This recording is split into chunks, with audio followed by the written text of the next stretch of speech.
I've been running Google Ads for about 10 years now, and I figured it was probably time to share some of the things that I've learned over those years. This is actually the first episode of what will be most likely a 30 episode series. And my goal is really to pass on that knowledge and information that I've gained over the years. I want you all to be able to run and set up successful Google Ads campaigns, whether it's for your own brand or for any of your clients. But the most important takeaway from this course will be the ability to troubleshoot your campaigns and your accounts. That way, no matter what it is, you'll be able to figure out why it's working well or why it isn't working well. So for that reason, in episode 1, I'll be explaining exactly what Google Ads is, how it works, and all of the different campaign types at your disposal, and a little bit about when and how to use them, but we'll cover that in more detail later on. So far, I've recorded about 15 hours of content in total, which will be released weekly. Obviously, I put considerable amount of time and effort into making this, but all I ask from you is that if you find the information useful and valuable, like the video and subscribe to the channel. And obviously, don't forget to turn on the notification bell so you don't miss the weekly episode drops. And with that said and done, let's jump into episode 1.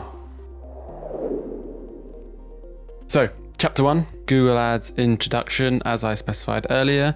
I thought the best way to begin this chapter was with what Google have to say about themselves and to get their perspective, seeing as it is their platform. So this is their official line. Google Ads is an advertising service by Google for businesses that want to display ads on Google search results and its advertising network. And the key takeaways that they specify here is that Google Adwords has evolved into Google Ads. We will touch on that in the next slide. Brand for Google's advertising capabilities that makes it easier and faster than ever before to create online ad campaigns that deliver valuable results for your business. Learn about the evolution of Google Adwords, the new smart campaigns offered by Google Ads, and why there's never been a better time to take advantage of Google's market-leading technology to push your business to the next level. So we will also touch on the smart campaigns as well. But it's good to get Google's official line on who they are and what they do. You'll notice here in the key takeaways, there's definitely an emphasis here on the smart campaigns and the ability of Google to kind of almost automate advertising campaigns, which is certainly the route that they are going down when you look at new campaign type releases like Performance Max and things like that. So we know Google is trying to take the reins. It always has been, it always will be. The more they can control, the better. It's not necessarily a bad thing. It's just a case of we need to be in a position to monitor what Google are doing, because at the end of the day, we are paying them. So we need to make sure we're extracting as much value as we possibly can. So let's touch on Google AdWords and then how the Google Ads platform came about. AdWords launched 18 years ago, and back then this was designed just to match advertisers with people who were searching on Google Ads. So it was a way of monetizing the sort of indexing page that they'd built. It was much simpler than it is now. There was a lot less going on. There weren't as many algorithms involved. There was nothing like that at the time. It was very straightforward. You had the people searching on the left. Best coffee in New York, buy headphones, cinema directions, things like that. That was feeding into Google. Google was simply matching the advertisers who are on the right. And then they ran an auction process between those three. Whoever was willing to pay the most would get top of the page or their result would show, and they would pay on a cost per click basis. It's moved from that one campaign type, one platform, through to essentially what we have today. Along with that was the evolution in the types of data they collected. So it's now no longer just about searches. We also have things called signals, and we also have audiences within Google Ads platform itself. Now we've got searches and signals. I've called them signals, but really it's personas, it's people, it's audiences, in-market audiences or affinity audiences. Those people are either searching on Google, or they are browsing other websites, or they're watching YouTube videos, or they're going through the Google feed, or they're in their Gmail account. It can be anything along those lines.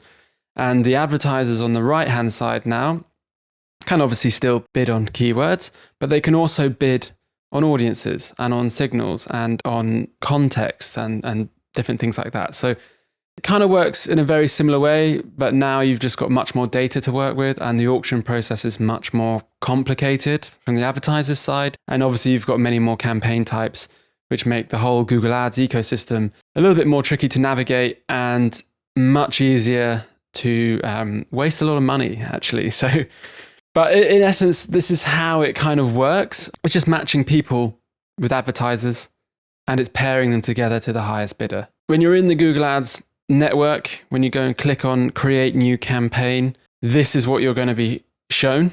It's 8 campaign types: search, performance max, display, shopping, video, app, smart, and discovery.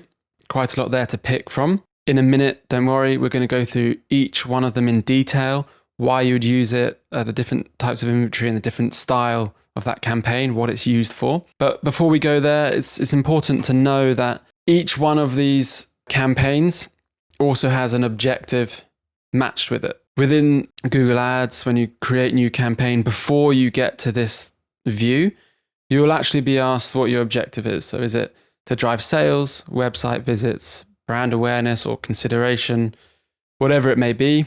And then once you click one of those, it will then lead you to the types of campaigns that are available for that objective. So you won't see everything here. So for example, if I go to sales, it's likely that I will be left with search, performance max, display, and shopping. Obviously video as well. You probably won't get the app, and you will get discovery too.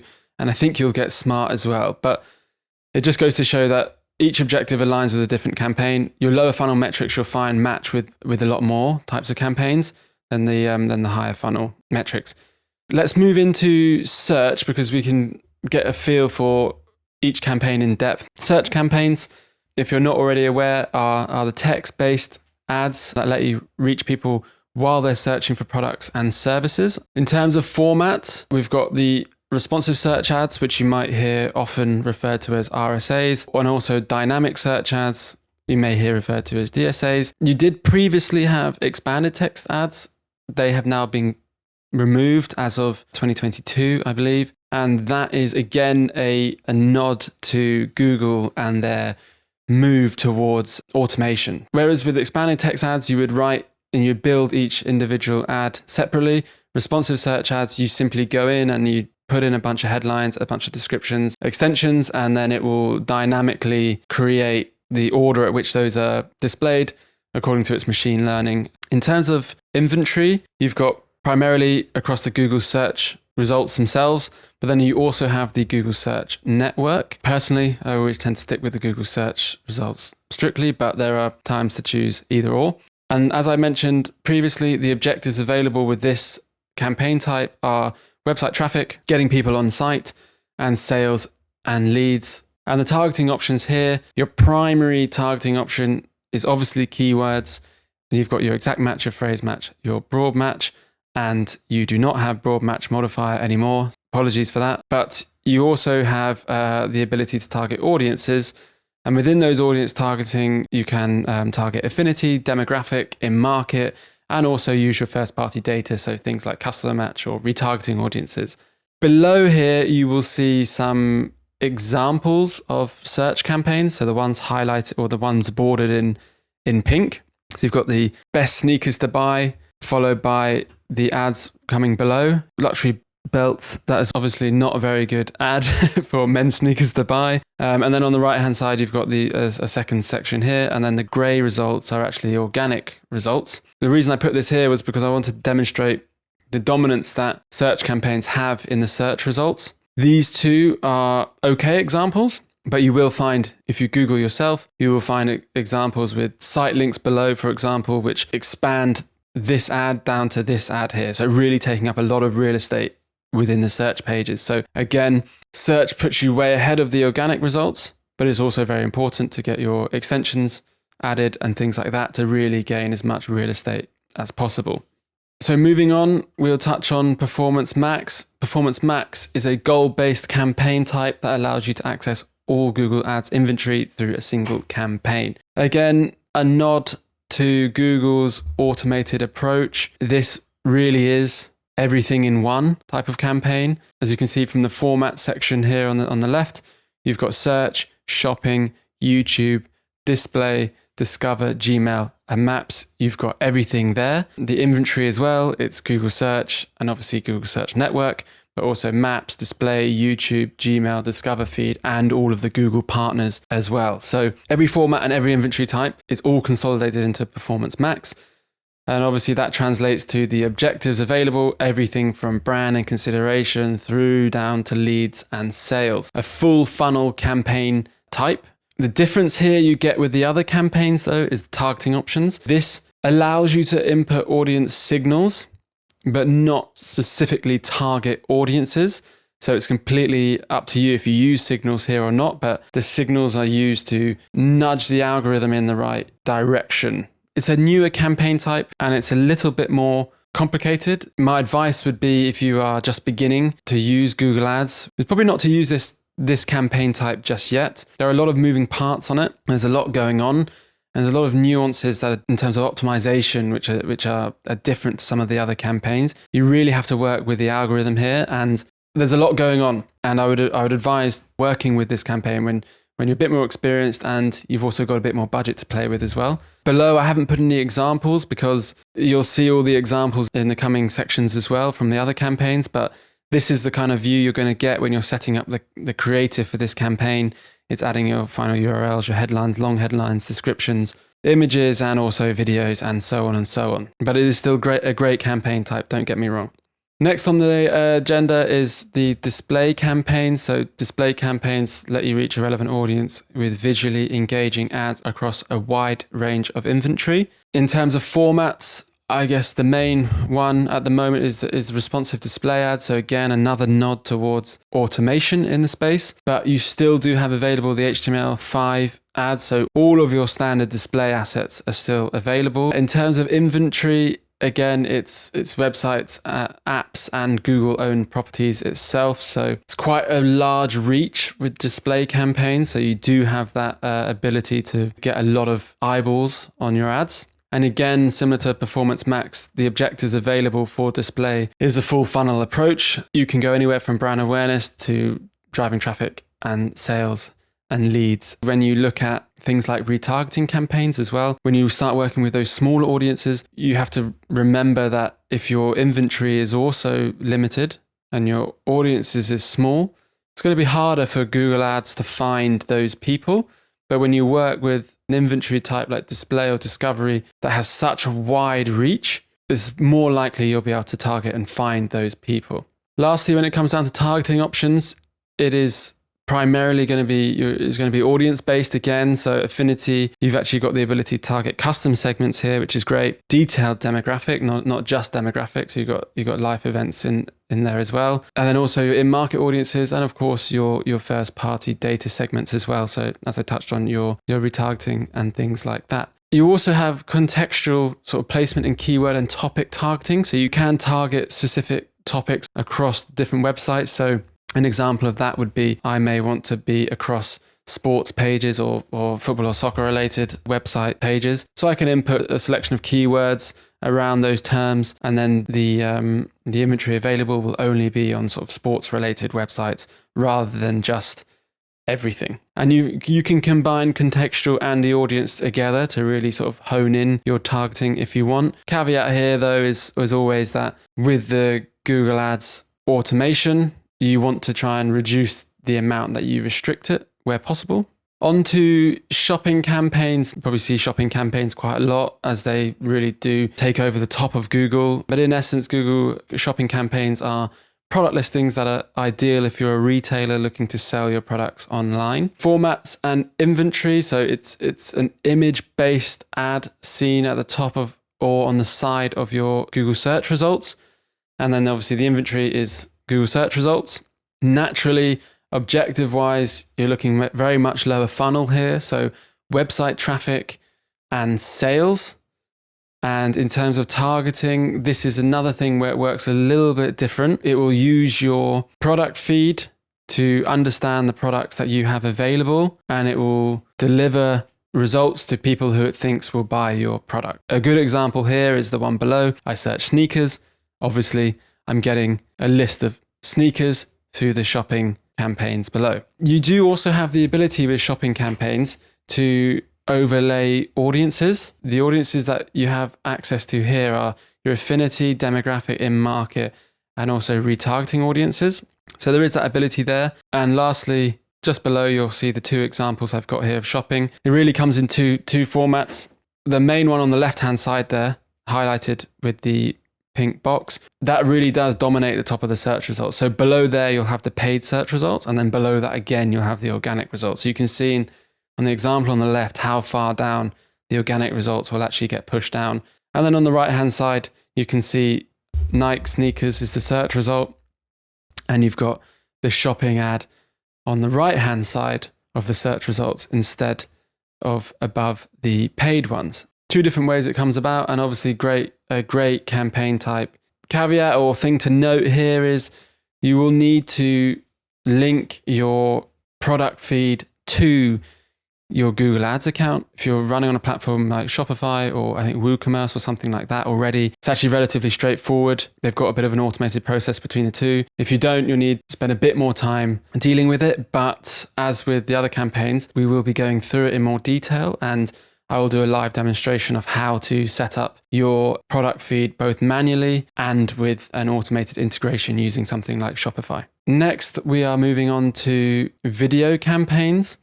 So video campaigns let you show ads in videos on YouTube and on websites and apps running on Google Video Partners. I guess, as it says on the tin, they are video campaigns. So the formats here are all video formats. So I understand that the wording might be a little bit confusing here, but we've got mastheads. So they sit at the top of the Google homepage.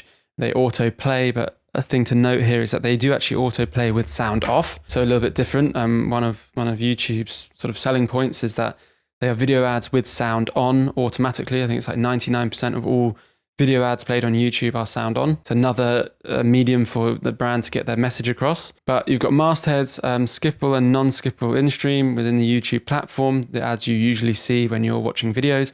Bumper ads, which will be your 6-second non-skippable videos that you'll see again on YouTube primarily, but can also be on YouTube videos embedded on other websites. And then you have your in-feed and your outstream. And inventory-wise, you've got obviously the YouTube platform, which is always for me the priority, but you also have access to other video partners, and there is the ability to turn that on and off in campaign settings. But again, that's something we'll touch on in level 2 when we go into a deep dive of setting up these specific campaigns. As you'll imagine with video, it's got a great breadth to it and can do anything objective wise, from brand and consideration all the way through to sales and leads. It's great for brand building. A lot of large businesses spend a lot of money running a lot of ads, trying to build the brand recognition and consideration and metrics of their business. But it also, I think, a little bit underrated side of YouTube is the performance side, driving the website traffic and sales and leads. A lot of people will tell you that it's a bit more expensive, and it can be,